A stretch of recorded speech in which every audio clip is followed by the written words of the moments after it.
শুভ দুপুর বন্ধুরা, আবারও নিয়ে এসেছি একটা নতুন ভিডিও। তোমাদের আশা করি ভালো লাগবে। গতকালকে বেরিয়েছিলাম একটু ইভিনিংয়ে শপিং করতে, সেই ভিডিওটা ছাড়তে পারিনি, এখন ছাড়ছি। আর আমার এই ফেসবুক আইডিতে তোমাদের জানাই স্বাগতম। দেখতে থাকো ভিডিওটা। আর দেখো, আমরা এখন বেরিয়ে পড়েছি আর এখন চলে এসেছি ভিডিওর মধ্যে। দেখো, এই ভিডিওর মধ্যে খুব কম রেঞ্জে অ্যাভেলেবেল অনেক কিছু ড্রেস, অনেক কিছু পাওয়া যায়।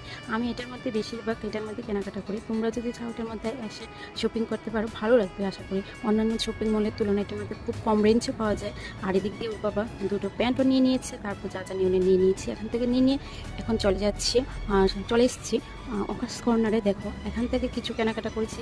এখান থেকে কেনাকাটা শেষ করে তারপর এখানে আমরা ভাবছি এখন কোথায় যাওয়া যায়। এখন একটু খাবো দাবো, তারপর বাড়ি যাব। এখন চলে এসেছি মেলার মাঠ। এটা হচ্ছে পান্ডা রেস্টুরেন্ট। খুবই সুন্দর, আমার কাছে তো ভীষণ ভালো লেগেছে, প্রথমবার এসেছি। তোমরা যদি চাও এখানে আসতে পারো। দেখো, ঢুকানোর আগেই একটা তোমার ফটো তোলার জায়গা, বেশ খুব সুন্দর। আর ভিতরের ভিউটা দেখো, খুব সুন্দর, আমার কাছে তো সেরা। তারপর দেখো, এদিক দিয়ে আমার কাছে কতগুলো ব্যাগও হাতে রেখেছি। এই ব্যাগ নিয়েই ঢুকেছি। এখন কী করবো, কোথায় রাখবো বলো। আর এদিক দিয়ে রেখে দিয়েছি, এটি রেখে দিয়ে তারপর খাবারটা অর্ডার করে দিয়েছি। কিছুক্ষণ ওয়েট করার পর চলে এসেছে খাবারটা। আর আমরা এদিক দিয়ে খাবার দাবার খেয়ে দিয়ে দেখো তারপর বাড়ি চলে যাব। ঠিক আছে গাইস, আর যদি ভিডিওটা ভালো লাগে তা অবশ্যই লাইক করে, কমেন্ট করে, শেয়ার করে পাশে থাকবে। Bye bye.